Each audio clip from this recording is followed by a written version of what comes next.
Into the mic. Okay, sorry. I think I'm loud enough. They could probably hear me without that, but I prepared for 1 minute because last time I came, I got cut to 1 minute. So I'm hopefully going to get right to the point. Of the 5 elementary schools that are on the closure list, 3 of them are meeting state standards.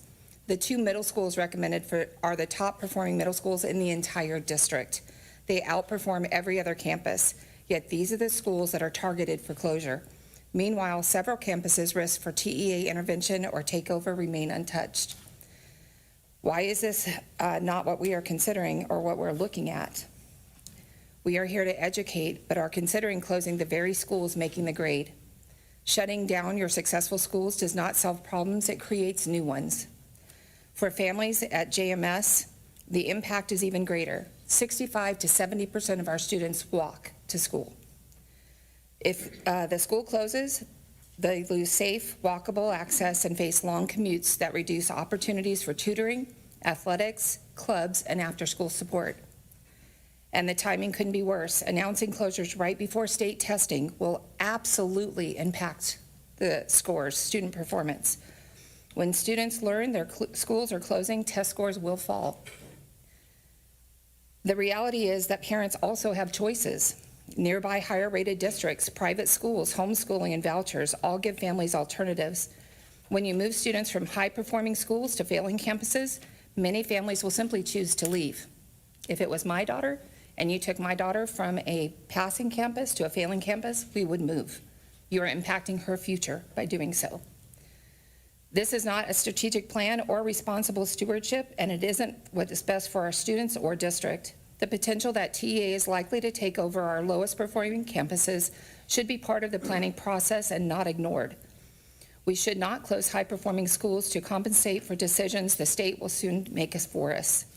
At the end of the day, our job as a district is education, and I urge you to reconsider these proposals, re-examine the data, and make decisions that reflect logic, responsibility, and above all, what is best for our students and district. Thank you. Thank you, Ms. Fleming.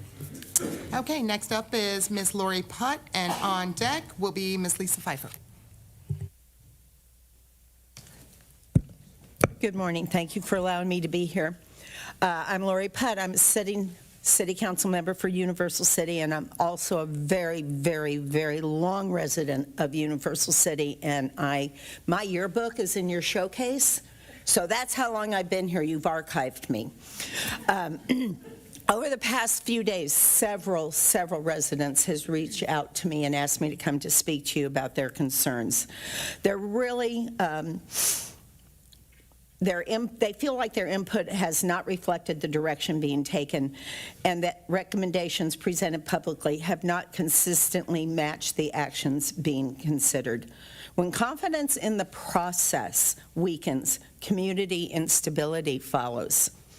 I know demographic trends are part of this evaluation. However, in Universal City, we're a very unique community. We're a military community. You have people who have retired here and then are moving on to retirement homes or the ARC or in with their children. And we have a large influx of the new base people who are coming in, and they have small families, and they are looking for those community schools. They're looking for stability. They're usually not here for more than 4 years, and they want to give their kids the most enriched experience that they can have, and we've been having that here in Universal City and in Judson schools. Difficult decisions sometimes must be made, but they must be made through a process that public clearly sees as transparent, accurate, and honest. And right now, unfortunately, many residents don't feel that that standard is being met. Beyond the uncertainty of this on-again, off-again closure list, many of us are frankly disappointed in how this is being handled. The Planning and Growth Committee members are to be commended for fulfilling their duties and standing strong. Judson has always expected its students to uphold the district's values, which are leadership, positive school culture, and the leaders should model this at all times. City and district leadership ultimately serve the same families. Our goals are exactly the same. We should be strong, we should be stable, and we need a community that is built on trust, not on uncertainty. Community memory is long. When future bonds or Vader proposals come forward, public trust will reflect the transparency demonstrated in this decision. I've sat on the dais. It's a whole new game changer sitting up there. And I thank you for your service, and I know how hard what you are going through is, and I commend you. But let's keep our community and our students in mind. Thank you very much. Thank you, Councilwoman Putt. Okay, next up is Ms. Lisa Pfeiffer, and on deck will be Lisa Harloff. Good morning. My name is Lisa Pfeiffer, and here we are again, February 14th, Valentine's Day, but I don't think there's a whole lot of love in this room or in this district. The first two speakers made some very, very good points, and the district is supposed to be about educating, so I don't think it's wrong to ask you guys to educate yourselves on what the real big picture has to do with these closure plans. And you need to stop sowing chaos and confusion by changing this list and changing this list. You post an official agenda. And, oh, well, no, we're not discussing those today. Go look at the agenda for next week. Can y'all please get it together, okay? But you don't just need to come up with these names of campuses. You need to come up with plans for the students. Like if Park Village Elementary closes, are they going to move down Mid-Crown and be integrated into Hartman Elementary? You need to come up with plans for staff, for those who are still here after all the chaos that has gone on. The equipment. And people are even concerned paying for so many bond issues to build these schools. What's going to happen to these schools? And don't ever look, I would say maybe for the next 10 years, for any public support on a bond issue. Okay? Now, jumping ship and going to agenda items 6A and 6C, I'm also here to support Trustee Macias. What I'm reading in this agenda is laughable. It's like flabbergasting. But I do hope Mr. Macias gets due process, unlike some other people that did not. But the one thing, I'll also support item 6B. This is definitely needed. I think this board needs to stop doing anything and everything until the board is investigated and what's been going on in the district. And then once all that settles out, maybe we can move forward as a district in the best interest of the students. Thank you. Thank you, Ms. Pfeiffer. All right, next up is Lisa Harloff, and on deck will be Councilwoman Fitzpatrick.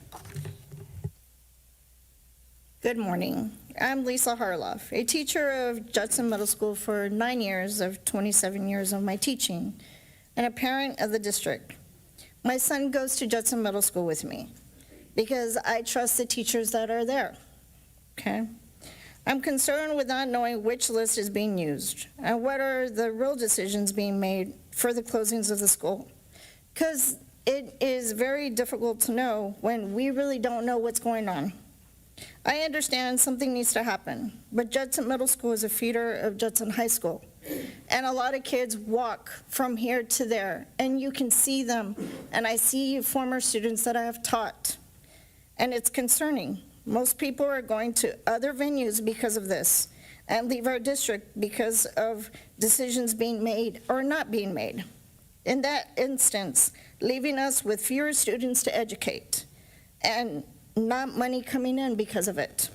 That is a concern as a parent and an employee because of what will happen to us as a district because of this. Please think about that. Thank you, Ms. Harloff. Okay, next up is Councilwoman Fitzpatrick, and then on deck is Mayor Maxwell. Good morning. I'm Councilwoman Christina Fitzpatrick. Over the past several years, there has been a growing erosion of trust between the community and JISD leadership. Many of these concerns center on fiscal management, transparency, and planning. The use of temporary COVID relief funds to hire permanent positions created a long-term financial obligations with short-term revenue. Using one-time disaster funds to balance the budget delayed necessary structural adjustments. That period could have been used to make sustainable reductions and implement long-term financial corrections. Instead, those decisions were postponed, bringing us to where we are today. Equally concerning is the lack of timely reporting and transparency. Established deadlines for reports for the board were missed. The Growth and Planning Committee did not receive the requested data points necessary to make fully informed recommendations regarding school closures. Without consistent criteria and complete information, the process appears to be inconsistent and undermines public confidence. At Wednesday's Growth and Planning meeting, schools were added to and removed from consideration using the data that had not been consistently applied through the evaluation process. Introducing new or selectively applied metrics late in the process raises legitimate concerns about objectivity and fairness. The decisions before you today are significant. School closures affect more than a campus. They impact students, families, neighborhoods, property values, and long-term community stability. While children are resilient, disruption should be minimized. These decisions should be deliberate, data-driven, and transparent. Universal City has experienced multiple school closures across both districts in recent years, including the closure of Coronado last year. An attempt to repurpose the facility with little notice created additional instability. Families choose communities based largely on the strength and proximity of schools.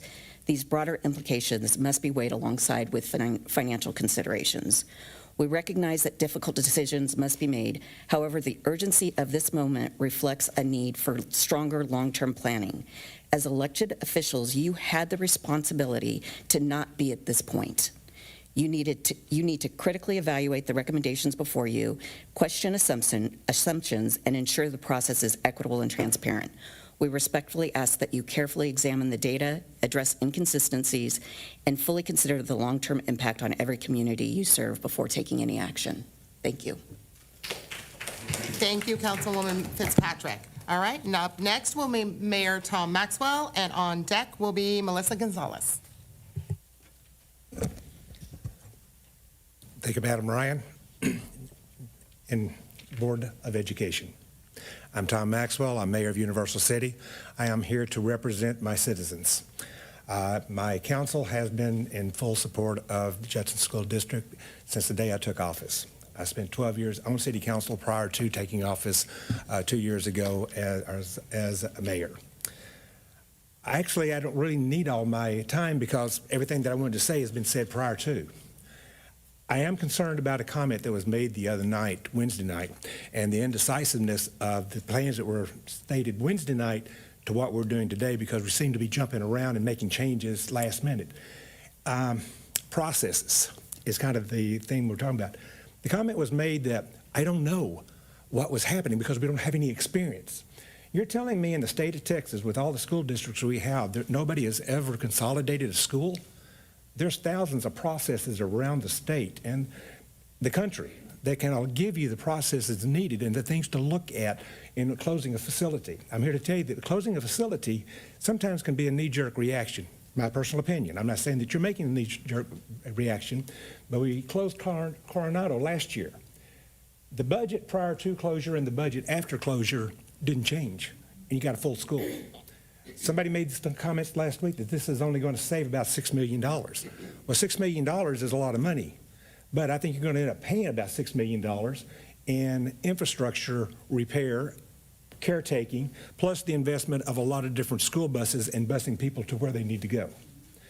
I'm going to ask in my last 30 or 40 seconds, 70 seconds, that you reconsider, develop a process, and discontinue the thought of closing facilities and take a year to actually analyze each facility and what is the best action.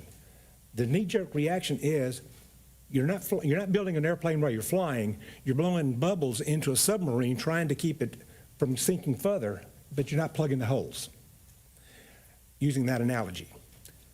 Please take a look and find out what it is you're actually spending money on, where you can save money, and what schools would be most effective to maintain our education system for our students.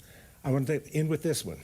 I've never had an educator teach me anything, but I've had some very, very stubborn teachers that have taught me a lifetime of education. Thank you very much for your time, and I really appreciate all you're doing. Thank you, Mayor Maxwell. All right, next up is Melissa Gonzalez, and on deck will be Yuli Judkins. Good morning. I'm here today as a concerned parent whose child currently attends one of the campuses listed for possible closure within the Judson Independent School District. I respectfully ask that you consider the full impact these decisions will have on our students, families, and community. Many of our campuses are already operating at a near capacity. Consolidating schools will increase classroom sizes and strain teacher-to-student ratios. When classrooms are overcrowded, students lose access to the individualized support they need. Judson ISD is already facing academic challenges, and increasing class sizes will not improve outcomes. If anything, it risks widening the gaps and placing additional pressure on teachers and staff. This decision will also place significant stress on families. Many of us live in low-income areas, already balancing demand for work schedules. Redistricting may require longer commutes, adjustment to work hours, and additional childcare costs if pickup times change. Transportation remains unclear. Will buses be available? What will routes look like? Communication has been limited, and families are left with more questions than answers. There is also a concern about transparency. With ongoing district leadership changes and financial discussions happening simultaneously, families deserve clear communication about the district's fiscal position and how these closure decisions align with it. Last year, a bond was passed, and many parents still have questions about how these funds were allocated, particularly at campuses now being considered for closure. Most importantly, we must talk about the emotional and social impact on students. My child's campus has already discussed potential closure with students and has already created visible anxiety. At this age, changing schools, losing friendships, adjusting to new teachers, and navigating social environments is overwhelming. For students with IEPs or specialized services, the transition becomes even more complex. Our children cannot fully advocate for themselves in decisions like this. Many do not understand what is happening behind the scenes. As parents and as a community, it is our responsibility to speak up, to ask questions, and to vote in ways that protect their future. We must ensure that every decision made today supports their development into confident, capable adults tomorrow. I will admit that I was hesitant when moving into this district. However, my husband and his family were raised here, and there is an undeniable pride in this community. I see it at football games with alumni who still show up decades later. I sit in neighborhoods proudly displaying Judson Rocket signs. There is a legacy and tradition here, and I believe our students deserve decisions that honor that legacy. I urge the district to slow this process, increase transparency, and prioritize students over short-term financial fixes. Our children are not line items on a budget. They are the future of this community. Thank you for your time. Thank you, Ms. Gonzalez. Okay, next up is Yuli Judkins, and on deck will be Lori Lerma. Good morning, Madam President and trustees. My name is Uli Judkins, and I'm a member of this community. I had kids going to the schools. Judson ISD stands at an important crossroads. School choice is here. Families now have options. They can choose charter schools, private schools, and specialized programs. This means districts, including Judson, must actively attract and retain students. The question is no longer simply where students live. The question is, why should families choose Judson ISD? I experienced this transformation personally. As a teenager, I moved from East Germany, where all students attended a centralized system, to Frankfurt am Main in West Germany. Their public schools competed for students by offering specialized programs, language immersion, French, science pathways, and college preparatory tracks. Families chose schools based on opportunity and fit. This created stronger schools and better outcomes.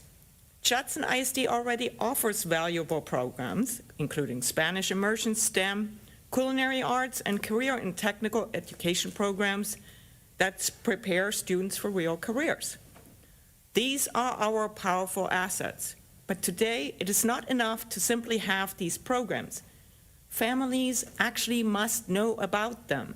These opportunities should be clearly promoted on district websites, which it does, in local news outlets, maybe, on social media, possibly, and on local billboards, so families, home buyers, and real estate professionals understand the strengths of Judson ISD.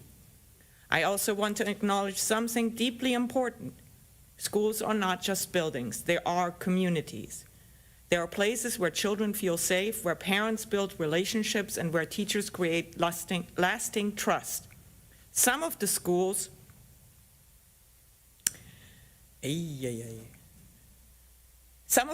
being closed are academically strong and deeply valued by their neighborhoods. Closing older facilities should not mean losing those communities. Successful programs, dedicated teachers, and strong school cultures can be transferred and strengthened in modern schools with better infrastructure, better technology, and greater opportunity. This is not simply a moment of reduction. This is a moment of redesign. By strengthening programs, promoting existing opportunities, and carrying forward strong school communities, Judson ISD can define its future and become a district families actively choose. Families will accept change when they see that what they value is not being erased, but strengthened. Thank you for your time.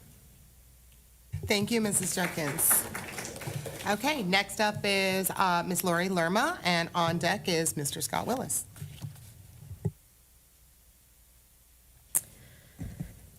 Good morning, board members. I stand before you once again to urge you to keep Judson Middle School open, not just as a building, but as a thriving campus that supports hundreds of students, families, and staff.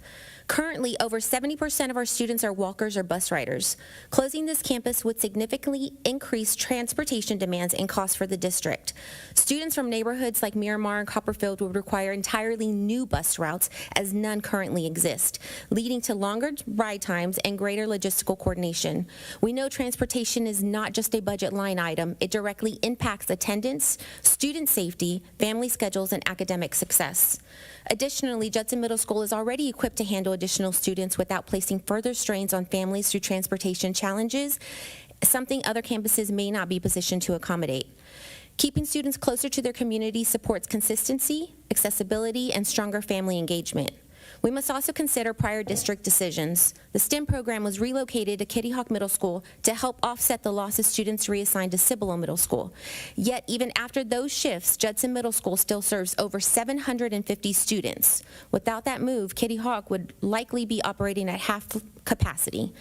That reality demonstrates that Judson Middle School is not underutilized. It is actually essential. Given this, the district should strongly consider returning the STEM program to Judson Middle School, where it already had a home and has originally been positioned to serve students and strengthen enrollment. Bringing it back would support campus utilization, reduce unnecessary student displacement, restore stability for students and families, and reinforce Judson Middle School as a vibrant academic hub it has always been.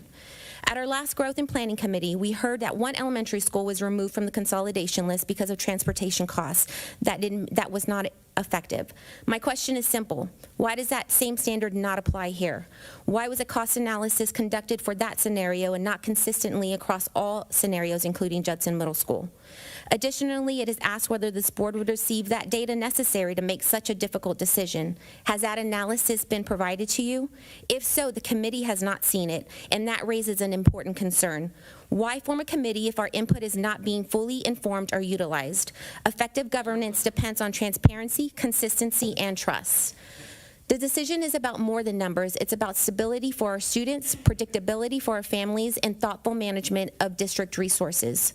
Judson Middle School is not a problem to be solved. It is a community to be protected. I also encourage the board to consider pausing school closures altogether and truly exploring thoughtful consolidation strategies, including the implementation of K-8 programs similar to those adopted by neighboring districts that have successfully consolidated schools while maintaining strong student outcomes. Innovative solutions like this deserve careful evaluation before decisions with long-term impacts are finalized.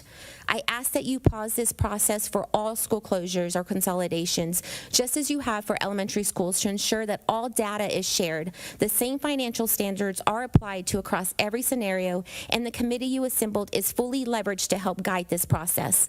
Most importantly, I ask that you keep Judson Middle School open for the students who rely on it every single day. Thank you for your time. Thank you, Ms. Lerma.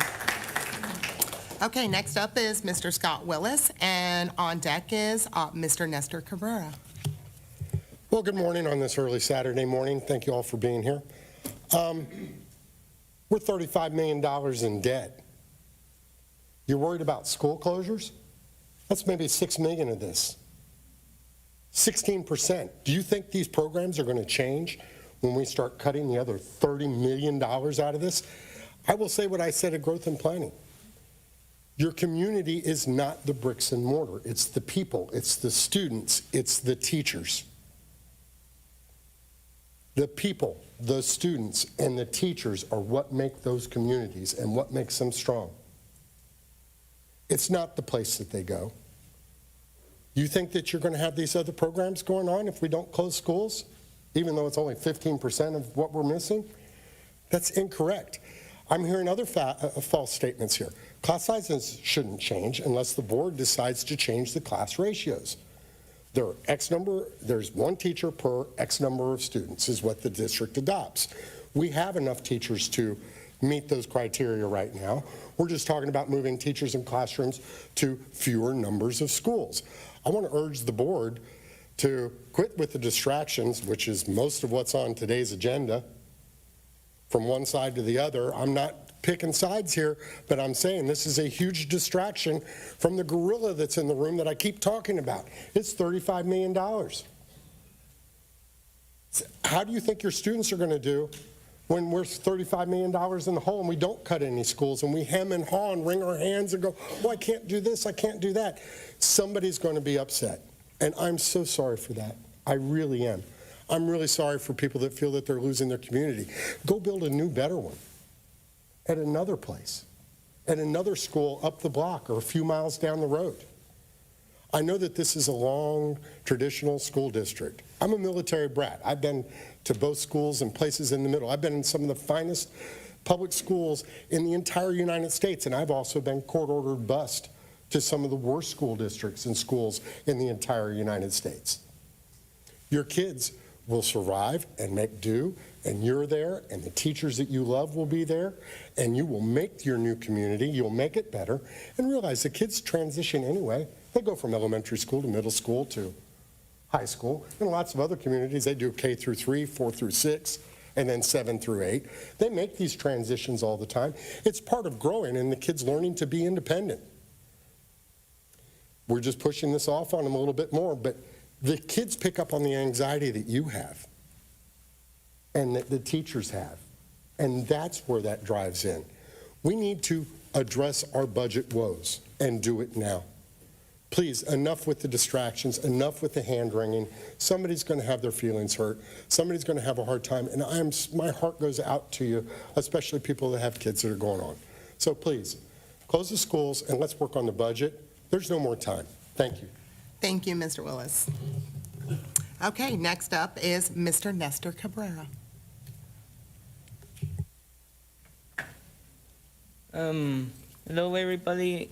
I'm a student at STEM Academy, and I'm here to present why STEM Academy at Gillyhawk is irreplaceable.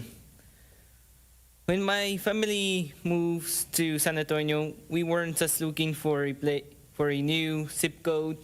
We were looking for a community where I, as a student, could belong and excel. We found that at STEM Academy, which I came to see as the golden standard of public education can be, a place where stress is moved was replaced by excitement and innovation. To hear discussion of closing or scaling back such a vital program is heartbreaking, not just for me, but many of my fellow classmates. STEM is not just a school for us, it's a proven success, a story that deserves protection, not retraction. Our love for Chase-STEM is rooted in the incredible results it produces. This is not just a feeling, it is backed by economy-consistent records of excellence. Chase-STEM students has been recognized on major stages, recently winning the first place at the Mayor's Cup as a Smart Challenges for their work on citywide public pantries. The Academy is also a home for elite educators, including Ms. Watkins, who was named a Department of Defense STEM ambassador for her commitment for student resources.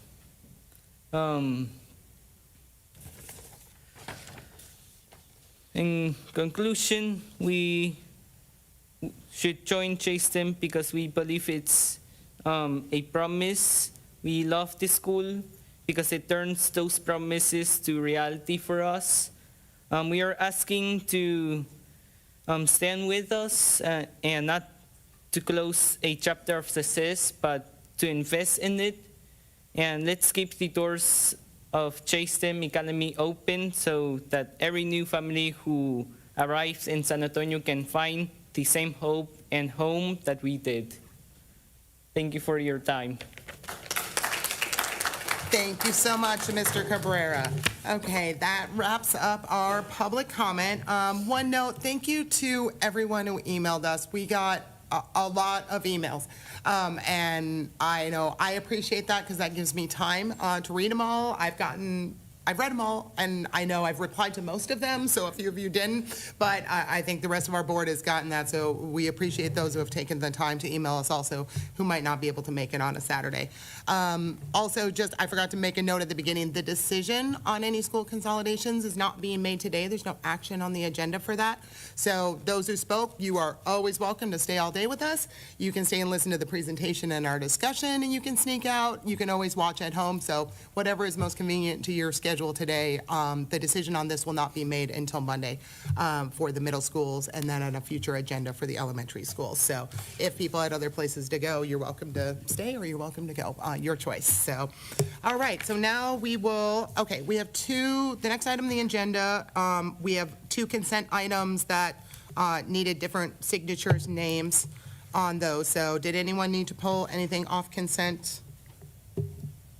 Oops, sorry. Don't vote yet. Sorry, I hit the wrong button. Anything pulled from consent? Okay, can I get a motion on the consent agenda then? All right, well, I move that we approve the consent agenda items 3A and 3B. Do I have a second? Second. Okay, motion by Ms. Ryan, second by Ms. Canoyer. All right, now you can vote. Sorry. I went too fast on the buttons. Okay, motion passes 6-0. All right, let me process that. Okay, then we will move on to discussion items reports, specifically for A and 4B concerning Kitty Hawk Middle School and Judson Middle School. So I will turn it over to Dr. Toppin for a brief presentation on that, and then we'll move to board discussion. So go ahead, Dr. Toppin. I'd like to say good morning to everyone and happy Valentine's Day. We have been discussing Judson Middle School and any middle school closure. We've been talking about school closures for quite some time. This has been a discussion that we've had to have because we have seen the impact on our district with school of choice, with the influx that we have had of charter schools and private schools. And the state has not made it any easier for us. They've actually made it easier for parents to have more choice. And so this is where we are today. And so I just kind of want to share a few facts about Judson Middle School as well as Kitty Hawk Middle School in our district. As you can see here in front of you, that I did want to provide some little background about where these schools are and how they've been in our district for quite some time. Both of them have a strong base of family memories and structures and the way that our community feels about both of these schools. They've been part of what we call Judson proper, what Judson started back in the day. So Kitty Hawk Middle School was built in 1976. It's always been a middle school in our district. They have added 8 additional buildings over the years. They started back in the 1970s up until the time that we are in right now. They've added building after building. So this is that particular school, the way it is structured, the way schools used to be structured back in the day when you had the spread out of all the different buildings, and we've kind of kept that concept at that particular campus. There has been extensive demolitions and renovations to that campus. To keep up with the growth of that area. It continues to have new subdivisions that come into that particular area in that part of our district. When we had our facilities assessment, and this is a piece of evidence that is in data that is provided to our district and to our board, talking about what are considered priority 1, priority 2, priority 3, when you're looking at what needs to be done to the campus to continue to use that campus as a school in our district. So priority 1 is what our assessment, which was RVK and Corrigan, came back to us after they assessed all the facilities in our district. And priority 1 was what they figured has to be done immediately. Priority 2 is what can be done in 3 to 5 years. And priority 3 is what can be done after the 5-year mark to continue to use that particular facility as a school. The total amount of the cost of Kitty Hawk Middle School to continue to use that building and repair all the things that need to be done came out to a ticket cost of $45.2 million for Kitty Hawk. The utilization of the building right now is 49%, and that does include the addition of JSTEM to that particular school to continue to use it, and based on what it could hold versus what it is actually being used for right now, we're at 49% utilization. Judson Middle School was built in 1986. It was originally part of what we call back in the day the red and the gray campus in Judson ISD. When we decided to demolish the red campus and rebuild Judson High School, that particular campus was repurposed at that time as a middle school. And so a high school became a middle school at Judson Middle. They have added additional buildings, but all of those additions were added in the 1980s to kind of build out and continue to use, because at one point, Judson High School with the red and gray campus was over 5,000 kids. If you've been in this district for any length of time, you remember those days when we had 5,000 students at Judson High School.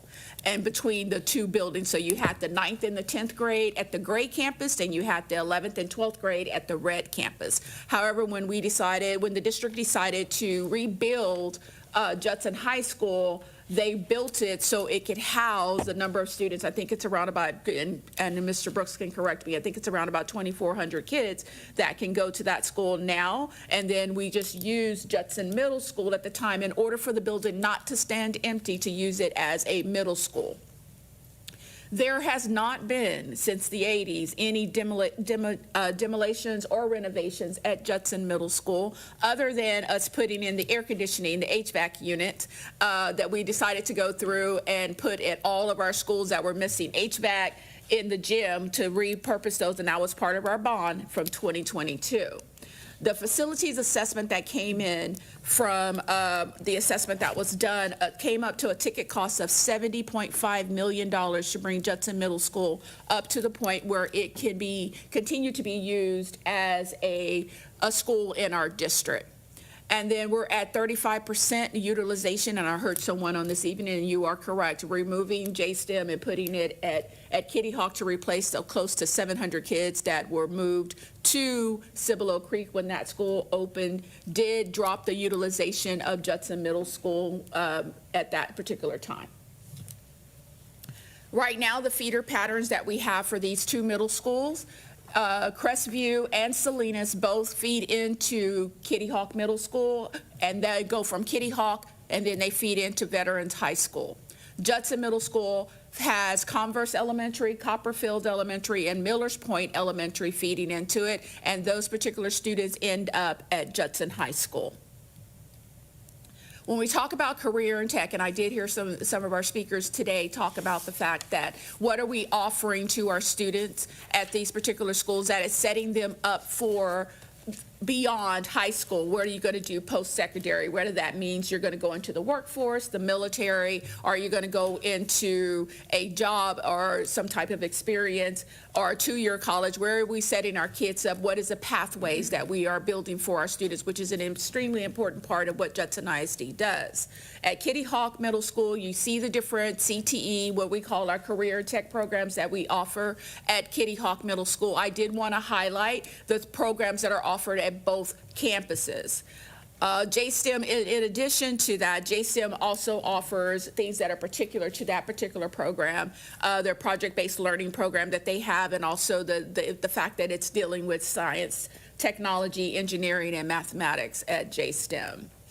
At Judson Middle School, it is the feeder to Judson High School, where we have an extensive, broad, very award-winning agricultural program. And so that has to be taken into consideration when you're talking about consolidating campuses. We do not want to kill the pathway that we have going straight to Judson High School for the students that are interested in agriculture, food, and natural resources, because that is an extremely important part in one of our premier CTE programs at Judson High School. The electives are pretty much the same at both of the high schools. Both of the middle schools, I'm so sorry. Both of the middle schools leading to the programs that we have at our high schools. LOTC was not a program that was put into place at Kitty Hawk Middle School this year, even though it was on the list of electives that could be offered. That is our leadership officer training corps that we did have at all of our middle schools, but there was not a deep enough interest at Kitty Hawk Middle School. There is a strong interest of it at Judson Middle School. One of the things that we continue to try to do is continue to add electives to our middle schools to prepare our students for what they're getting ready to go into at the high school level. So this year at both middle schools, we have proposed to add color guard, which is a big part of our band program at the high school, to get students into that program and see if we can continue to build the number of students that are going into our color guard program, and then continuing that even at the college level once they graduate from high school. So that is a pattern, that is a course and an elective that we are adding on both sides of the feeder pattern. Now, I do want to show that what we have from our demographer, which is Zonda, what they have proposed, where the numbers will go if we take what we call offline. If you take Kitty Hawk Middle School offline, that means if you decide to consolidate Kitty Hawk Middle School, this is what we're looking at as far as what the numbers are going to look like at the campuses that are going to be receiving the students that are going to come from the Kitty Hawk consolidation. You will see that Judson, Cibolo Creek is still staying around 774 where they are right now. They're still at a 67% utilization based on what they can hold on their campus. However, we also know that around that neighborhood, or in that area, we are continuing to see houses go up. We're continuing to see apartment complexes go up. So we are going to see that continue to grow. Judson Middle School will be sitting at, between 6th and 8th grade, will be sitting at 1,361 kids. Kirby Middle School will be at 727. Metzger Middle School will be at 1,080. And Woodlake Hills will be at 812. And these are using what we call our maximum capacity. And this is what our demographer has provided to us as far as how the overall number of students that will be on those campuses if Kitty Hawk is consolidated. This is a picture of the map that they're talking about, that if we consolidate Kitty Hawk Middle School, then this is where the green is where the boundaries are right now. Am I right? Mr. Brooks, thank you. The green is where the boundaries are right now for Kitty Hawk Middle School. And then the shaded in color here is where the new boundaries will be for the schools that would be, for the kids that would be feeding into Judson Middle School and our surrounding middle schools if we decide to consolidate Kitty Hawk. Our Judson Middle School offline. So this is if we decide to take Judson Middle School and consolidate Judson Middle School. This is where our capacities will be. We will stay pretty much about the same at Cibolo Creek because, as I said, it's a new campus and it's still growing. Kirby Middle School will be sitting around about 727. Kitty Hawk would now move to 1,103 students. Metzger would stay about the same, 1,080, and Woodlake Hills will be 1,070. And then the green, remember, is where the boundary lines are right now. And this will be where the new Kitty Hawk would feed into. If you look right at the top right there, there's Kitty Hawk. This will be the shaded area is all the neighborhoods in that area will be going into Kitty Hawk.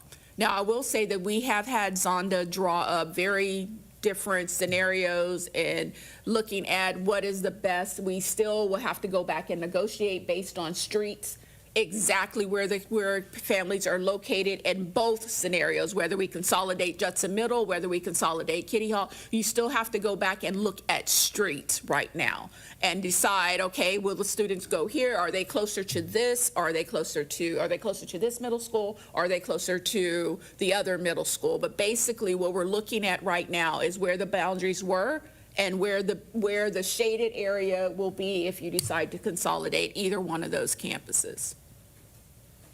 Future steps.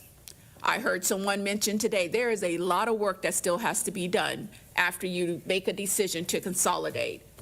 We still have to draw the boundaries based on address. We're drawing boundaries now based on what is the feeder pattern to that particular school, but we have to go back and have Zonda tweak it to make sure that we put the kids in the best situation. Someone was talking about transportation. Where do we put the kids on the bus at what particular location to make sure that they are going to the best middle school for where they are living at currently? We still have to schedule courses and get kids into the schedule for the next school year. This particular process usually starts in October. We are sitting in February right now where we have to deal with the master schedules, we have to build the courses, we have to build the registration times and all of that for next school year, which we are projected to start in August. We have already conducted campus tours for kids for their feeder pattern going from 5th grade to 6th grade, from 8th grade to 9th grade. We were going to have to repeat those again because we haven't still not made a decision about consolidation. So the plan is if we decide where we're going to consolidate, we're going to have to conduct campus tours so parents and students can get a look at where they're going to be going, where is it located, what type of programs that are offered at that particular school for the incoming 6th graders and the outgoing 8th graders, because it might change, your high school may change based on where we decide to consolidate those campuses. We also have to look at programs. I already mentioned this, that the ag program is very singular to Judson Middle School, so we have to consider if we're going to consolidate Judson Middle, we need to be able to say how we're going to repurpose and do the ag program. If we decided to keep Kitty Hawk, we cannot get rid of that program. It feeds directly to what we have going on at Judson High School.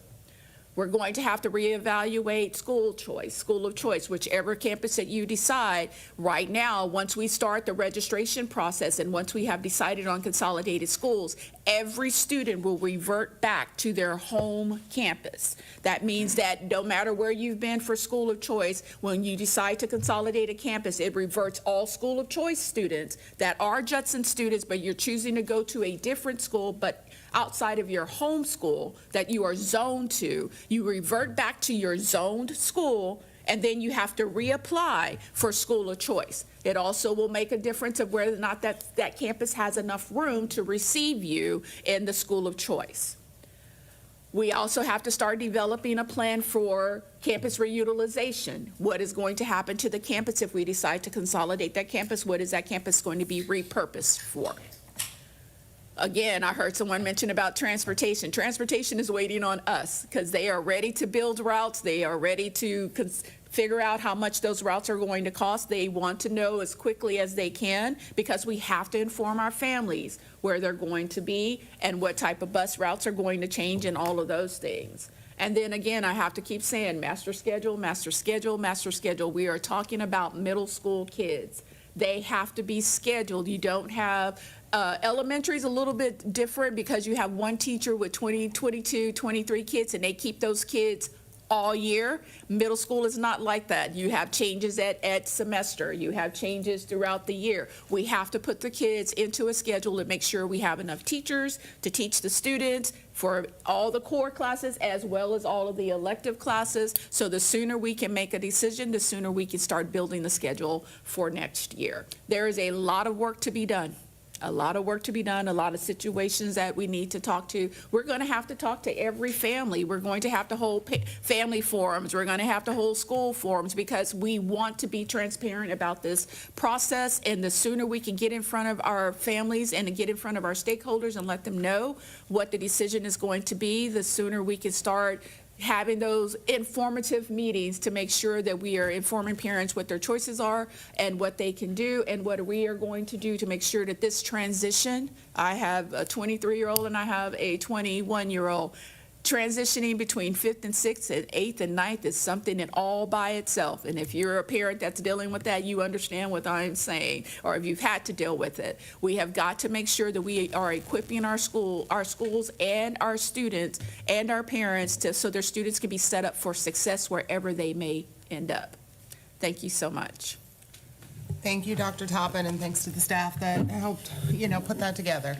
I think the way we did this at the last meeting worked pretty well in terms of, do any board members have kind of factual data questions kind of first, and then I'll go up and down the line to kind of then hear everybody's thoughts as part of the discussion. So anything from what Dr. Toppin presented that you had a question about, any data, money, numbers, or anything like that? Go ahead, Mr. Macias. Dr. Toppin? Yes, sir. Are you able to confirm what the projected dollar savings would be per middle school? There's, I think, 2.4 or 2.2. Was that the official figure of what the savings would be per middle school? What was it? I'm going to let Ms. Davis speak to that because what we did was look at what Mo Casey provided to us as far as what projected savings would be if we were not utilizing that particular site as a school. 2.5. 2.5 million. 2.5 is the, and that was obviously not going through the entire process, right, with other costs like transportation and personnel and all of that. Such. Yeah. Yes. It does include some personnel in that cost already, and it includes about $500,000 of possible costs, such as transportation routes. So there is added. There's a projected number in that. Yeah. We just got to finalize. But again, once we get the boundaries drawn, you would definitely have to come back and look at those numbers again. But we did project a cost based on what we know right now. Okay, and the utilization was brought forward, that we had a 35% utilization at Judson Middle School and 49% over at Kitty Hawk. I couldn't help but notice how low Kirby was. And so I wanted to know what the utilization there was for Kirby, because that'll go back to rationale in terms of if we're using data to make decisions, but we're deciding to take one over another. So what's the utilization rate over at Kirby? Kirby's utilization rate is 50%. Okay. Now, for factual and for the comment for the community, in December of '24, we sat on this board and we discussed the fact that middle school was our weakest area academically. We had a lot of challenges with student success there that we needed to hit. We knew that, right? 7th grade math and so forth. We also said the way to do that is by having smaller campuses so that we could address it. Now, there had to be some additional strategy to that, but the idea was that we would have smaller campuses to address those academic issues. So if we're sitting with 50% or 49%, that plays into the opportunity. And that's what I think is the silver lining. We have an opportunity to really address the student need. The other thing that was stated, just for the record, was that Judson Middle School will never be at a higher capacity because it was built to be a high school. And so we're not going to see, 3,000 kids on that campus or whatever that max is for the Gray campus. So we have to take that into consideration. I think also some of the thoughts were that we would use half the resources possibly to put our J-Care campus at Judson Middle School in conjunction with, half, finding a way for that to work. So what I'm trying to say is there are solutions to these problems. I'm concerned about the dollar amount. I don't know if that would ultimately be realized savings in 1 year or if it would take 2 or 3 years. And so it just seems like a lot of things to do without a guarantee on the savings. But we certainly have opportunity to really enhance our academic support of students by keeping campuses controllable in terms of population. That's all I have. Thank you. Okay, any other factual questions, data questions from this end? Ms. Jones, no factual questions? And we'll come back to everybody then for your thoughts on it. I just had one question with Judson Middle School mentioning the agriculture. Where would you be looking at moving that to, or is that something that would extend out to more than one middle school? The ag program is is the level 1 program. So we're not talking about animals yet or any of those things. It's the level 1 course that they can earn high school credit while they're still in middle school to go into the ag program. So we use it as a launch into the level 2, 3, and 4 programs that are at the high school. The location is going to have to be whichever school we decide to consolidate. That's where the program is going to end up at. So if we decide to consolidate Judson Middle, it would have to move to Kitty Hawk because it's closer to where the kids will have to be for the ag program anyway. And so we are looking at the mileage between the two. I know that Dr. Steele is waiting for us to make Dr. Steele, who's over our CTE program for the district, is waiting for us to make a decision because there is some groundwork that would have to be done to make sure that they have everything that they need and transferring all that over to whatever school we decide to go with. Okay. I just know that is a program we cannot lose. All right, any other questions? Ms. Jones? No, that was all. Thank you. All right, Ms. Lee, some factual questions? Go ahead. Same thing, Dr. Tappan. I just want to know how many kids were on that program for that agriculture? I'm sorry, that is something I would have to get back to the board. Oh, okay. And then, because I know that a lot of the Judson Middle kids are walkers.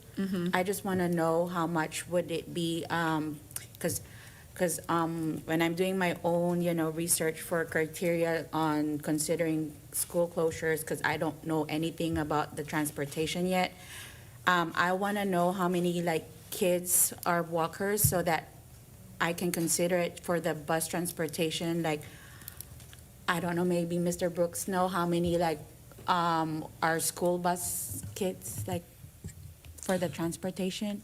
So if Judson Middle School is the school that's chosen, we would then have to go back to the demographer to do a refinement of the boundaries to determine where students are going to be going, because we're going to have to redistribute students between the three middle schools, Woodlake Hills, Kitty Hawk, and Metzger, yeah. And so based on that, once we know where where students are going, then we'll know how many routes and how many additional buses are needed. Yeah, my question though is it's okay if it's if you can email me, or how many are walkers and how many are in a school bus?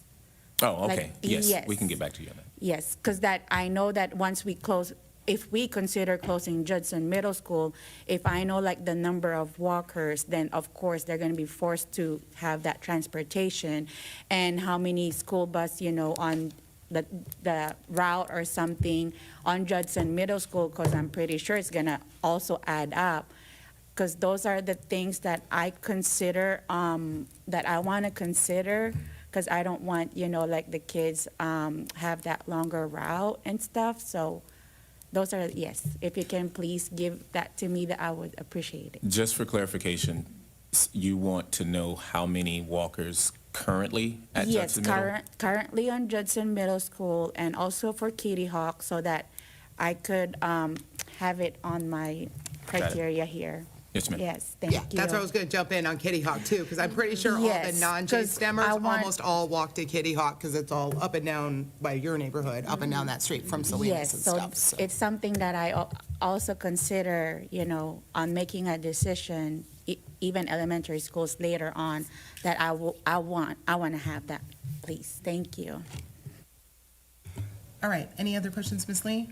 Nope, okay. Any other questions down on this end? Go ahead, Ms. Canoyer. So I want to piggyback off of something that Mr. Macias said. My understanding is that $2.5 million is an annualized savings, not just a one-time savings. Is that correct? Because it's talking mostly about salaries? Okay, thank you. Ms. Stanford, you got questions? Go ahead, I ma'am. do. And I also had the percentage of walkers like Ms. Lee did, so if you could get that to all of us for any school that we're considering, what percentage? Candlewood was 100%, right? Isn't that what I heard? Yes, they have no buses. So that's an important part of the picture. So if we need that for every school we're looking at. And then on the 2.5 annualized savings, is that a gross or a net? Because we're going to save money, but we're going to incur charge too. So the transportation is going to take away from that savings, correct? Yes, ma'am, but about 500,000 is included for non-personnel costs. So the personnel costs are included within that Mo Casey campus consolidation review for elementary and middle school. It includes the cost of personnel, and it includes an estimated savings range of about an additional $500,000 for transportation. So you're calculating in an estimate, make sure I understand you, you're calculating an estimate of 500,000 cost for transportation? Yes, So ma'am. that's calculated in that 2.5, so In that's that- kind of a net then? Yes, ma'am, Okay, by Mo Casey. right. I had asked, and if we don't have it available now, I was curious to know what kind of savings we're experiencing on Coronado now that we have one school that's been closed for a year. Well, remember that even though we closed Coronado, that campus moved over to Selma. Right. So, in essence, there has been no savings. Well, It saved expense of the new school. okay. It saved duplicating administration at the new school, Selma and Coronado. Isn't that considered an ongoing savings then? Those are salaries we don't have at that campus? We didn't bring on additional costs because we closed one school and opened another. Okay. So we netted. If we hadn't done it, we would have gone from 20 Correct. principal salaries to 21 principal salaries. That and is 21 true. assistant Yes. principals Would've to had more. 20 to 21. So we didn't add all the We additional. didn't add additional I costs. need to come up with a different word other than overhead, because that is not what we mean. I call the one of eaches on a campus, one police officer, one nurse, one counselor, those. We saved all of those costs when we Yeah. Okay. stayed at 20. Now, we have ongoing costs with the school, right? We have some amount of maintenance, some amount of power. Do we know what that's running us? Or can we find out? Because Yes, that's going to be absolutely, we do something know. that we'll experience on any school we close. Correct. So now that we have one example to look at that we've had closed for a year, I'm curious to find out Yes, ma'am. how that is impacting us now. And are we going to look at the Kirby numbers, or is that, as Mr. Macias asked, or is that off the table? We would I have know to it's- publish a new agenda for that, ma'am. Understood, but I Okay. said, are we going to? There's no plan to. Administration is not making that recommendation at this time, so. Okay. All right, that's all I have. Mrs. Potteet? Yeah, I just kind of want to start off saying thank you to the administration. I know that putting together the process of shutting down these schools has been difficult. It is a new process for all of us on the board, and actually having to put this process together, I know could not have been easy. So I just wanted to say thank you to the administration again. But really, my main question would be, you were discussing what the amounts were going to be to kind of fix up the schools, and JMS was sitting at 70 million. How much of that is like immediate need? And then the same question for Kitty Hawk as well. Yes. Priority one for Kitty Hawk Middle School is $33.6 million. Priority one, and this is immediate need that they have deemed as necessary. So 33.6 million for Kitty Hawk and 54 million for Judson Middle School. Okay, thank you. Okay, I think the couple questions I had, just back on the cost savings too, I just want to share from Dr. Gibson, when they did their calculations, they counted, again, the one of eaches, one principal, one assistant principal and stuff at campuses. The cost that Mo Casey said they weren't able to deduce for us was the staffing portion. So as you start to consolidate, you may have a choir teacher serving 60 students at one middle school, a choir teacher servicing 60 students at the other. Once you consolidate, then you don't need two choir teachers. That one choir teacher is able to service those kids throughout the day. And same with middle school basic classes. We may have only 16 kids sitting in some classes. So, but that's a much more difficult number to calculate until you actually staff the schools and see what the staffing cost was before and what the total staffing cost was in the future, or will be under each There is a scenario. staffing model that we use, is a basic staffing model that we use for every level, one for elementary, one for middle school, and one for high school. And we use that staffing model to begin how we're going to allocate staff to each campus. And so that is utilized, and we go from that to determine, but it's also dependent upon, when you're talking about secondary, it's dependent on how many kids request the course on their course selection sheets when they're preparing for the next school year. So as a principal, you have to take those course selection sheets, you have to see how many students have requested that course, and then you build your master schedule. That's why it's so important to get started early. You build your master schedule based on the number of students that have requested it. And as a model that we have done, or as a rule that we have had in secondary, is that you have to have a minimum of 15 students requesting it to even consider the course to include it on the master schedule. And so you can say that you only have 60 kids here and 60 kids there, but in reality, it's going to be where the kids are going to move to. Then you can determine whether or not you're going to need however many teachers to teach that course, because teachers only have a certain amount of classes that are allocated to them, because they have to have their one period off for their conference period, or what we call their prep and planning period, and then it leaves an X amount of courses, X amount of sections that they have to teach each day. So each teacher is allocated 7 sections a day with one prep and planning period, otherwise known as their conference period, at the middle school level. So you take the total number of kids in a campus, because the goal is not to overcrowd classrooms. That is never the goal, to do that, to make sure we stay within the ratio that we started out with at the beginning of the year, when we're talking about allocating how many teachers and what is the student to teacher ratio.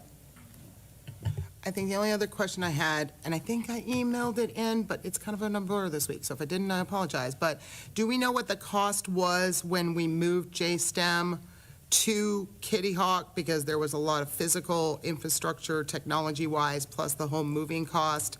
Do we know what that was, and then what the cost will be to now move it to a third location? And you might not, you can get back to us. I don't have it with Okay, me no now, worries. but Yes, it's you can easily, follow I up can get with an that email from the on that facilities and cost, planning team. because those Yes, ma'am. students just moved once, and now this will be another move on them. Yes, So, ma'am. Okay, those are all the factual questions I had. So, again, where we're at, the board already approved to close one middle school for fall. So I guess let's go up and down the line and just hear y'all's thoughts on the two schools that have been proposed by administration to be one of the one that the board's approved closing. So I think I started that way last time, so I'll start with Mr. Macias. Your thoughts on that? You started on which way last time? You started on okay, my I way can start again, on- you so want me we're to start on back the to me other? again, so that's fine. But just know I probably will have a rebuttal after everyone speaks anyway. But my concern again is that, you know, we've said, and the vote was to close the middle school. But again, at the end of the day, we do have the final authority to close no schools. So the recommendation is just a recommendation from administration. But I'm still concerned about the aggressiveness in which we're trying to do to close campuses. Our goal should be to accommodate student need, first and foremost. And if smaller middle school campuses can accomplish that, then we should. The rationale in the community will be, why aren't we closing Kirby as well? If we're really trying to close smaller campuses, we're not, because I want Kirby to stay open because the students need support there. Same thing with Judson Middle School, same thing with Kitty Hawk. If we have issues with enrollment, let's not say it's underutilized. Let's look for an opportunity to support student success. And I think that's what the difference of approach is. I know we're all taking a lot of heat from the community regarding our budget deficit, but closing campuses is fool's gold in my opinion. You're not going to make a lot of money, or save a lot of money closing schools. It's just not, that's not structured that way. Our costs are in personnel. That is where the issues are. And we've talked about attrition being a pathway forward where we will not hire positions once people leave. We see 15, 20, even 25% attrition every year. Some of those are teachers, we need to hire them back. Some of them are not. So in my opinion, and I've already put it out there on social media and everything, that we will save money through reduced cost and personnel. Some of them, there was a comment about COVID. Those COVID positions also probably won't be coming back, which will be additional savings. So we have a path forward that is going to help us reduce our deficit. By my estimation, we should be able to save almost anywhere from 8 to 10 million in just attrition alone.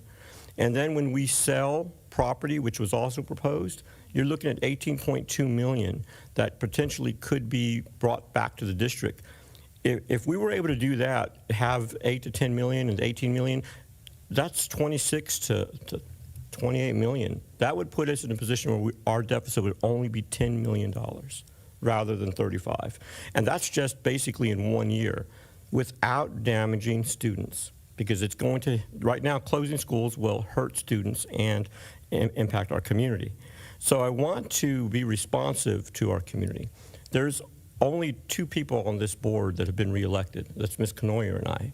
And the reason is because we're responsive to our community. 5 of you have not been, and so you may not understand the importance of listening to your community when they speak. And we've been hearing from our community through emails. Ms. Ryan mentioned earlier, thank you for all the emails. I'm sorry you had to email us. This is ridiculous stuff. But here we are, and the idea is that we're going to close schools, but again, that's not where the real savings is. So there is a path forward once we get down to looking at what positions will be vacated. Heck, there's already 2 positions on cabinet we're probably not going to fill. So that's 200,000 plus already saved on those 2 positions.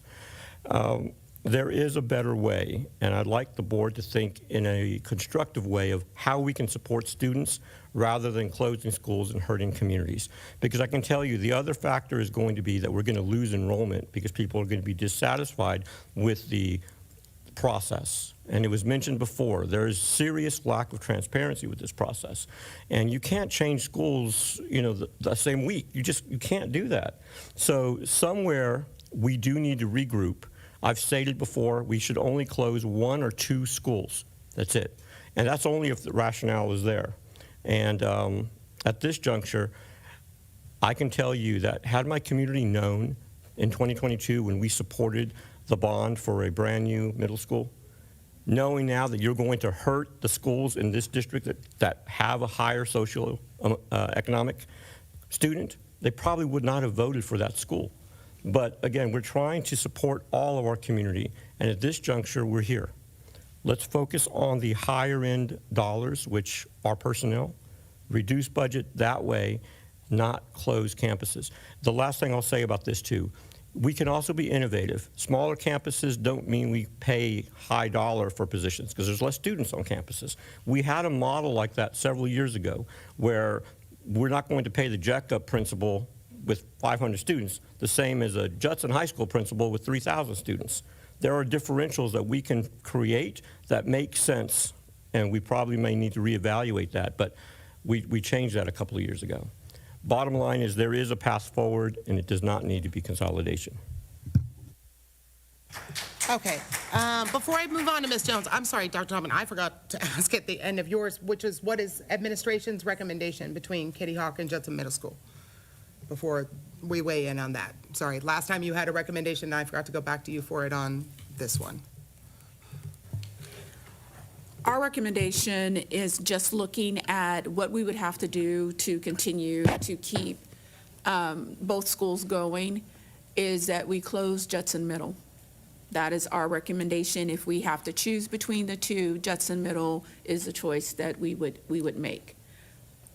Okay, thank you, Dr. Toppin. I know for all of us, taking positions on these things are very, very difficult decisions, but at some point we all have to make recommendations and make decisions. So I appreciate that, Dr. Toppin. All right, Ms. Jones.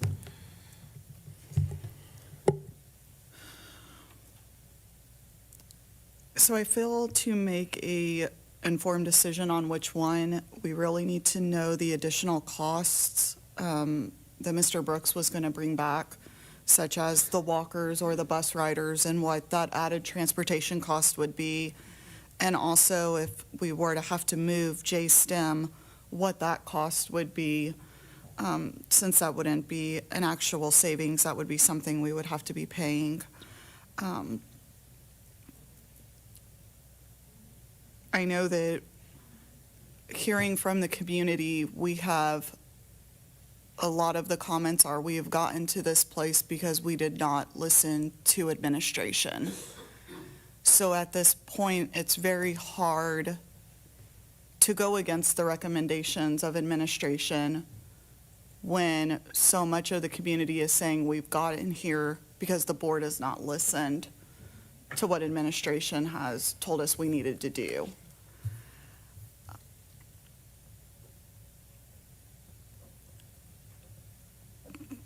With being recently elected, I understand there are people who have been reelected from their community, but we were also elected by our community because we were listening to them. And we are trying to do the best for our community members. There have been lots of emails. We have listened to you, but difficult decisions do have to be made. And I don't feel at this point where we are in the budget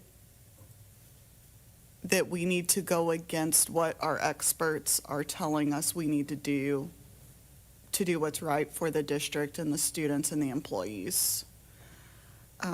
So I would like to have additional information on those cost savings before I say one way or the other.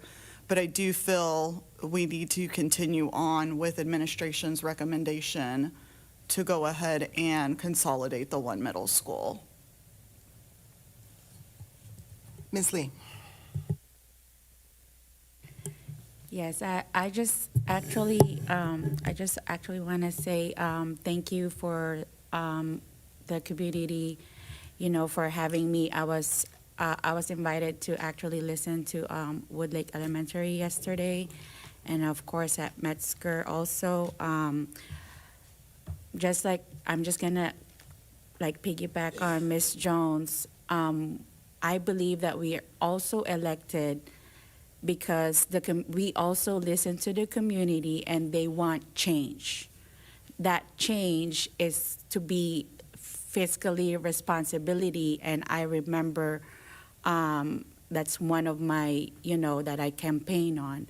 So if the recommendation of the administration and the experts are saying that we really have to close one middle school, then I would really vote for that, to close a middle school. But yeah, I still need the additional, information that I have asked, just to maybe justify my vote in the criteria that I have here.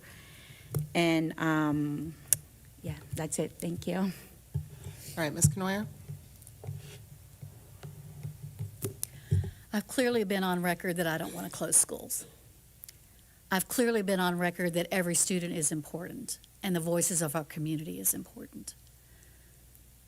But we're in a situation now where we can't just look at the storied traditions of Judson ISD, because the world is changing and we have to change with it. The political landscape has definitely had an impact on public education, and I've been very clear about how I vote and that I'm a single issue voter, and it's, do you support public education or not? And I wish more people had that same kind of attitude when they vote. But here we are. We have a huge budget deficit to make up. $2.5 million annually is an important part of making up that deficit. When I look at all the factors that are out there, currently I am leaning towards Judson Middle School as the school to be closed, following our superintendent's recommendation. But I will say my mind is still open based on this new information that may come, the new facts that you're giving out. But that's currently where I am leaning. I honestly believe that closing Kitty Hawk may put more of a strain on families whose students would have to travel further for education, simply because of our geography. Our geography is not helpful. We're not this nice little square, where we're gonna have a school here, school here, school here, school here. That just, we're this long, skinny thing. And that makes everything more challenging, particularly with transportation. So currently, as I said, I am leaning towards Judson Middle School as the school to vote on to close. But I am open to hearing what the data says. Thank you, Ms. Canoyer. Ms. Stanford?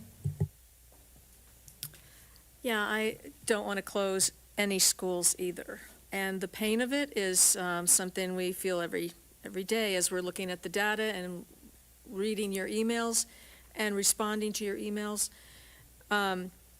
Looking at the bigger picture, I can't help but pay attention to the declining growth rates, birth rates, declining enrollment. So those are numbers that we can't ignore. And I would be leaning toward the administration's recommendations to help write the budget and make things as equitable as possible. I am concerned about the rush of the process. Information has changed, and that's made some of our community members concerned that maybe we're trying to bite off more than we can chew all at once in a rush to try to do something for the budget deficit. So I am leaning away, just so you know, I'm leaning away from 4 schools. Just looking at the confusion and the back and forth that's happened, I'm not sure we have a good handle on what we're doing. Not because we're not trying to, but because there's so much to take into account. I don't know if we're able to weigh all the factors carefully. I am leaning now toward doing it in 2 pieces. That wasn't my first thought. My first thought was the rip the Band-Aid thing. I don't even like that illusion, but my first thought was maybe do it all at once. I'm not so sure that's the best thing to do anymore, because we, in a rush to do something, if you're going down the wrong road, you don't need to be running down the wrong road. If we go a little more thoughtfully, I don't know why we couldn't do it in 2 steps. Do maybe 2 schools this year, 2 to 3 schools this year, and then look at what we need to do the next year. Because then we'll have more information. We'll have a better handle on the process. So that's where I'm leaning now. Also have been asked by community members about K through 8. I'm starting to get information and requests and inquiries into, could we consider K through 8? Could we? There have been requests from parents to look at that. Do we have time to consider that? We probably have to do something this year, but could we roll that into our considerations and calculations? We have to relocate our police and J-care. What are our plans for that? And I just feel right now that we're rushing so hard to save $1 million on this school and $1 million on that school, that we might find out we're not being careful and thoughtful enough, and there's unintended consequences in that rush to look like we're doing something big and important and save all this money, and I'm not sure we're really going to be accomplishing that. And it doesn't hurt to step back and go a little more slowly and thoughtfully and make sure that we're doing something that will really be effective with the least harm, because the kids are at the very basis of this whole thing. So I would lean toward admin recommendation on the middle school. I'm nervous about middle school impact because that age is so critical, delicate. So I'm very cautious about impacting middle school when that's been a real problem. They need more attention. They need more care, not less. So I'm still in the process of assimilating, and I haven't made a final decision yet. Thank you. Mrs. Poteet. So I am leaning towards the administration's recommendation. My concern is also just falling on the repairs that need to be done for Judson Middle. So much of that is critical, and what none of us are really talking about is what happens if one of these critical needs to be fixed next year. We don't have the money to do that. And I don't want to provide anything less than the best that we can provide for all of our students. And right now, I think the best way to do that is to consolidate some of these schools. It's not an easy decision. It's not a decision any of us want to make. But to Mr. Macias's point when he was saying that, we were just newly elected.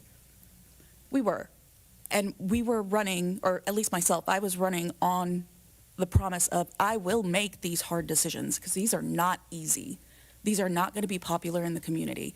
This is going to bring vitriol. This is going to bring hate and everything else on Facebook and in the community, and we get it. None of us want to see our schools close. I don't want to see my kids' schools close. I don't want to see your kids' schools close. None of us want this to happen, but this is happening across the state of Texas. This is not unique to Judson. This is not unique to any district in this state. Everybody is having to reduce. Things are changing. Birth rates are going down. You have so many more choices as parents now. We have to move with the times. And I believe what Ms. Stanford was saying in regards to how we're rushing this. Closing schools has been brought up by this board for over 2 years. So I'm not sure why we're saying that this is being rushed, that we haven't had time. This has been on the agenda multiple times. This was on the first agenda I was ever at in May of last year, if we were going to be shutting down schools. So this is not a new thing that's just coming up right now. And again, I do want to apologize to all of the communities that are going to be affected by this. This is not our intention. We are trying to think of the best that we can do for all of our children. All of them, all 23,000 that are in Judson. We are trying to maintain local control here by making these decisions before TEA steps in and makes these decisions for us. We want the best for our community because we are community members. I live down the street. It's like Ms. Jones lives in Kirby. We are part of this community. We feel this. And again, none of these decisions are easy. And I'm not going to say that these decisions have been rushed. We've been hearing about school closures for 2 years. This is not coming out of nowhere. This is not coming out of, oh, we just decided to do this 2 months ago. This is a hard decision. This is the time to make it. Like Mr. Willis keeps on telling us and reminding us at every board meeting, there's a 80 million pound ape or whatever in the middle of the room. We have to work on this deficit, and this is how we start.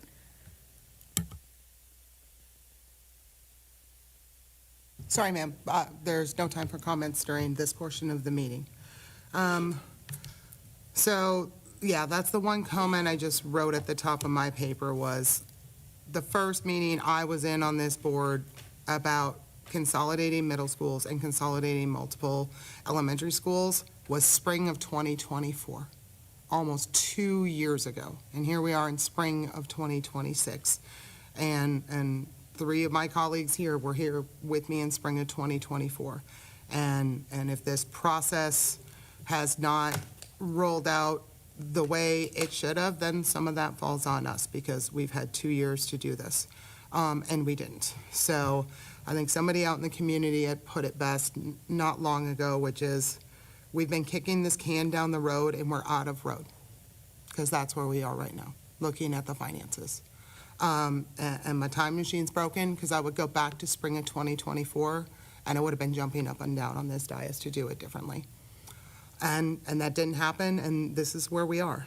You know, the Growth and Planning Committee's been working for 2 years on this, too. They met all of last year, and they met all of this year, and can't thank them enough for their input. The Finance Committee meeting constantly before Christmas with their input, all of the stakeholders who are reaching out to us, email, phone calls, grabbing us in hallways at schools all the time. And then the staff. There has been an exorbitant amount of data in the last 2 years on this, right? So I've been watching all the data as we've gone through. And this is just the inevitable part of a declining district, is that consolidation is necessary. And of course, I've got a huge network across the state, and so many of my board president colleagues have gone through this in their districts, right? And all of them have gone through it. When everybody comes back to school in fall, there are more opportunities and more resources available to students than there were before they had to make that decision. And everybody comes back, and exactly what Mr. Willis says is people start building new communities. And we build that every year. JSTEM, we pull children from 20 different elementary schools every single fall, and all those 6th graders roll into JSTEM camp before school starts, and they form a new community. We moved 750 students to Cibolo Creek this year, right? All of those kids had to leave where they were and go up to a new school. And they're on a bus a long time, by the way, because that's a long drive up there, right? This is not something new. We moved a lot of boundaries last year. Kids got new high schools last year. Kids got new middle schools last year. Kids got new elementary schools last year.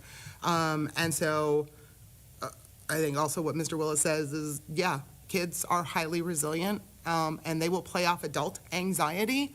But if we make them feel okay that they are going to be loved and taken care of, no matter where the bus drops them off every day, then they will feel confident in where they are going. And let's not let adult discomfort rub off on our kids. And I think I said this last meeting, there's a limit. We have $1 can go here or $1 can go here. And if I have to choose where to put $1, I'm always going to put that $1 on our human capital. I'm always going to put it on our staff and our teachers, because that's where the magic is. The magic is not in the bricks. And the staff who understand that, they're going to stay, because they were meant to teach and meant to support Judson babies, and it doesn't matter where their classroom is. And I want them in the best facilities we can. And again, my own children have attended both of these schools that we're talking about today, right? And I had to vote to move my child from one school to another last year. And so some of us are living this every single day in real life also. And so looking at all of the data and the types of facilities we can provide for our students and those opportunities, I'm also leaning towards supporting administration's recommendation on this. Look forward to seeing some of the other data that you guys will provide too. But everything from the last 2 years talking about this, I agree that that's unfortunately probably the right recommendation. And I have confidence that administration is going to get our students and staff through this. I know that was a big to-do list, but I also know everyone's kind of seen this coming and is literally just poised to go take care of everybody. So that's where I'm kind of at on that. Any additional discussion before, and again, on Monday, we'll have another opportunity to discuss, and then take action on this. Go ahead, Mr. Macias. Yeah, I said I would rebuttal because I definitely wanted to hear what my colleagues had to say, and it appears that they did hear my remarks about being elected. I was also reelected, and I was not reelected for change. I was reelected for common sense, and that's why I'm here. Believe me, there was definitely efforts to kick me out of this office, but I'm here. So common sense approach is what's needed. Do not take into account that we didn't discuss consolidation. Ms. Ryan's correct, we did. But we also knew there were revenue options at the time. Austin could have done the right thing and increased the basic allotment, which means we wouldn't have had this problem. We could have passed a Vader. We wouldn't have had this problem. We're now in this scenario because we tried everything to raise revenue for the district so we wouldn't have to consolidate. Not that we didn't want to. We knew this day might come. And so unfortunately, because of the community's vote on the Vader, because of the lack of the representatives in Austin's providing us with resources, we're here now. And we're not unique. I'll tell you, Northside ISD has not closed a single campus, and they're going through the same struggles. I think they're trying to be innovative about reaching student need. But closing schools seems to be the way we're thinking about doing things. I would say that, Ms. Ryan, how many times have you met with administration offline regarding this topic? You've been to their offices, right, with Dr. Toppin? We had Yes. one meeting? Yes. Well- Some with Dr. Gosh, and I had a lot of them with Dr. Fields. I know, about which, this. Okay. my point is that those meetings sometimes aren't happening in the boardroom. So when you say administrative recommendations, I'm going to just ask, is it also part of Monica Ryan's recommendation in talking with administration? Because we're not having the conversation here. And I know that because when I met with Dr. Fields on this issue, because we all have access to the superintendent, he said 2 to 3 campuses. Now we're changing it to 4. When and where did this happen? And then, of course, it doesn't help when we had 2 elementary schools, Olympia Hills and Woodlake, be removed, and Miller's Point and Worley Meadows be placed. When did that decision come? It certainly didn't happen in the boardroom. So you have to start asking yourself, where is this stuff happening? It's not happening here, and it should be. So the transparency issue is a very real one. Are we being transparent? And so that's going to cause major distrust. Our job as elected officials is to build trust, be responsive to our community, and those things are both lacking right now. I tell you that 100%. So just keep that in mind. The other thing is that we really do need to look at the other options that we have on the table. I will reiterate the fact that we do have other options to save funding that will be greater than just closing campuses. I already know, I spoke with the media yesterday. I already know how the votes are going to line up. I know that the board already has a sense of what they're going to do to close a campus. I'm sorry that you know, we have to go through this process and have students feel anxious, because I've heard students reach out to me feeling anxious about their school being closed. It's not a good time. But again, we have responsibilities, yes, and the community wants us to resolve our deficit issue. But I would also implore to our community. Mr. Macias, if you could wrap up, we're way over 3 minutes. Sorry, That's I didn't fine. want to interrupt you. So That's fine, I you can just wrap appreciate up. that. Thank you. I'll wrap up by saying this. The community needs to support public education. Ultimately, we're one of the lowest taxed rate districts in Bexar County. We just need support to make sure we don't have to close campuses. Oh, do you want to? Go ahead, Dr. Toppin. I also want to make sure that I do clarify some things in reference to the change in the data, the changes in the schools that happened over a week.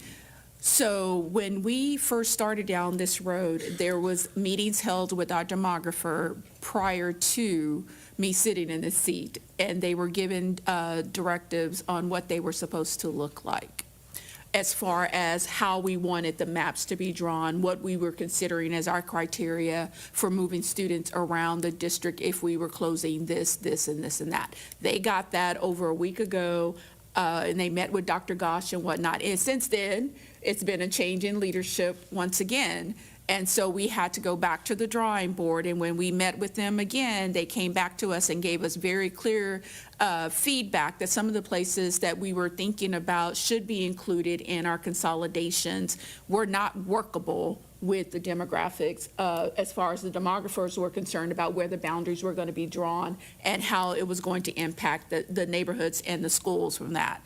I had the entire team sit in and we listened to Zonda go through that, and they were having, in the midst of all of that, and I think that this is very important for us to share, that Bob Templeton has been with us for over 2 years, if I'm not mistaken. That is a demographer that we have been working with for 3 years. He left the company in the middle of all of this transition that we were having. So we started with a new person to start working with Judson. And so with Bob Templeton, with Zonda, we were able to just kind of talk, because he knows our district in and out. He's been doing this for the last 3 years. And so the individual that replaced him is just now learning Judson, just now learning what we're doing, and having to work through several different scenarios. I think the last count that we gave them to consider the consolidations was 16 different scenarios that we needed them to work through to see if they were going to work, as far as where our students were going to end up, what schools that they were going to feed into. So I will take full blame for the changes that were made in between 1 week and to the next, because what we're trying to do is what's best for our community. At the end of the day, we're trying to make sure that we're putting students in the right schools to continue the work that we've already started with a lot of our students, and making sure that we're putting them in buildings that are going to be able to house them, not for 1 year, not for 2 years, for 5 years, for 6 years. Because I don't believe that what we're seeing as far as declining enrollment is going to go away, especially with the vouchers being introduced this year. I think that this is something we're going to have to consider every year from here on out, that we're going to have declining enrollments in certain areas of our district, and we're going to have to respond to that. The other thing that I would like to say is that at the end of the day, I am always more concerned with middle school, because that is where we are hurting as a district. That is the area, the students that are considering, that are really struggling. And a lot of it has to do with the fact that they were the ones that were caught in the grip of COVID at the time and did not have the experience. This year's group, 6th graders, is the last group that did not start school what I call traditionally. And we will see this. This is something we're going to have to keep coming to for the next 6 years until they graduate. And so we will always make sure that we're looking at all factors. I know that, we want to stay on the finance and stay in the quantitative, but we also have to consider the qualitative. And SEL is a bigger issue now than it's ever been. Social emotional learning is a bigger part of what we do in education now, more so than it's ever been since COVID. And so this is not an easy decision for administration to make. It's not an easy suggestion for administration to make for either middle school or elementary, because most of us have been in this district for quite some time. I've been in here for 25 years. I know Kristen has been here for 28. And some of these places that we're talking about are places that we've taught in, and places that our own children, my children, have gone through. And it's not easy for me to explain to my daughter that why Judson Middle is even on there when we spent 3 years at Judson Middle when she was there. And so definitely a lot of conversations with, even in my own household, over the phone and whatnot, because they're trying to understand why. And my husband's not here. I told him, do not come to speak, because he feels some kind of way also about this. And the fact that I'm sitting right here in this chair right now is not, it's pretty tough at home, at work, everywhere. But I do want our community to know, at the core of who I am, at the core of what we are in the district, we're about kids. We're about kids. And I've always been that way. And I've always wanted to make sure that we're doing what's best for students. And sometimes it may not appear that way, but I can speak for myself. You can ask anybody about me. My integrity means a lot to me, and my decision-making means a lot to me, and making sure that we're doing the best for students. Judson was founded on the slogan of students first. It's been part of who we are, as part of the things that we talk about, that we do what's best for kids. And I hope that we keep that in mind as we continue to go forward, because the decisions that we're going to have to make are going to be very hard decisions. But at the end of the day, we have got to protect our children, bottom line. And I know that at the end of the day, that if any principal is worth their salt in this district, and I believe that they are, they're going to make whatever student they have come into their campus feel at home, have a place of belonging. You got 3 of us sitting on this cabinet that have been principals, and we know how important it is that you have to make sure that the students feel like, you know what, when you walk into this place, you're at home. When you come here, you got people that care about you. And at the end of the day, that is the most important thing. We have got to protect our kids' future. Thank you, Dr. Toppin.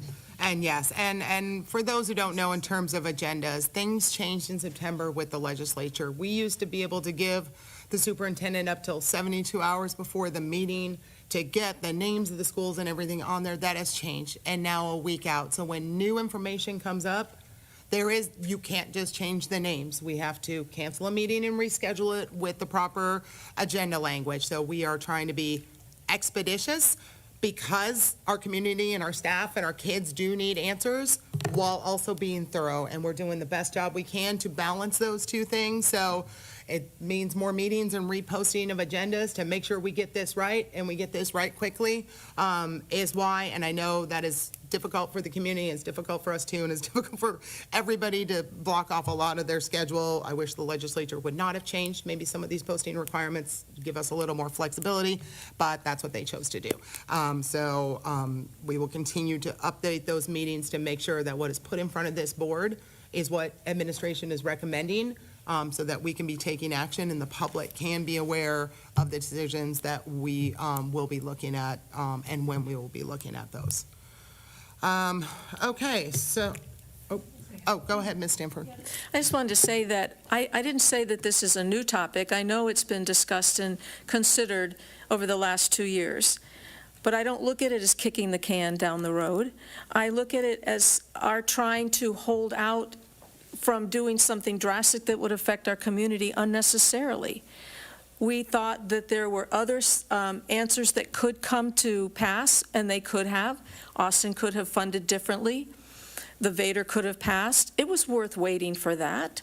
I think that's a responsible way to handle something this big, is to wait to see what might work rather than closing schools 2 years ago.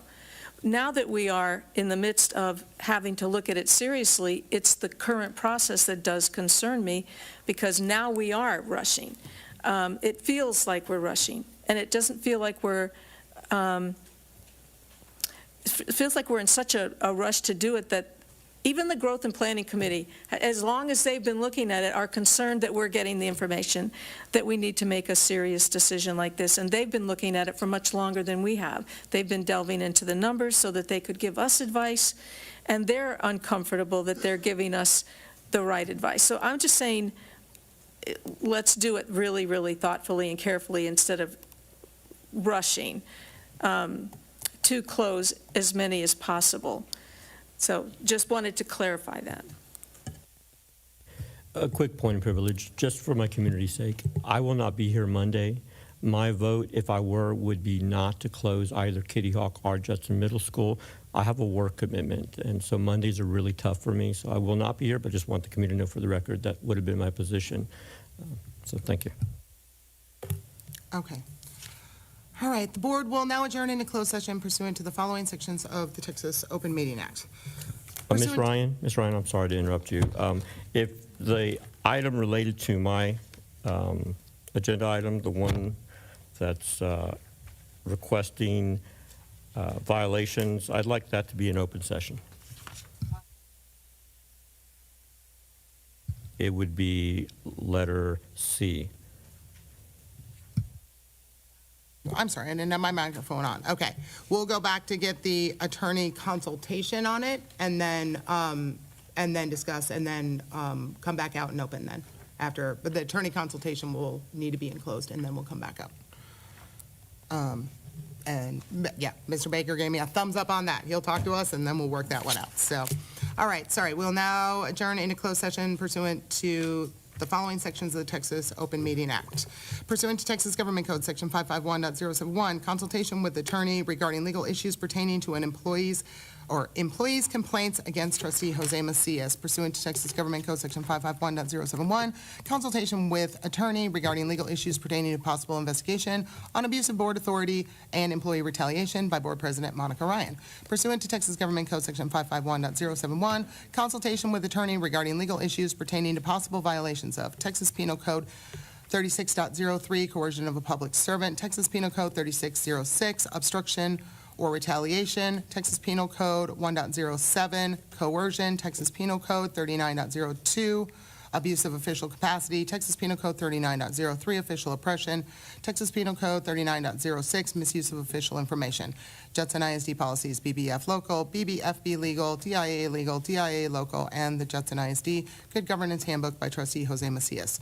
Pursuant to Texas Government Code Section 551.071, consultation with attorney regarding assigning Public Information Act requests to law firms.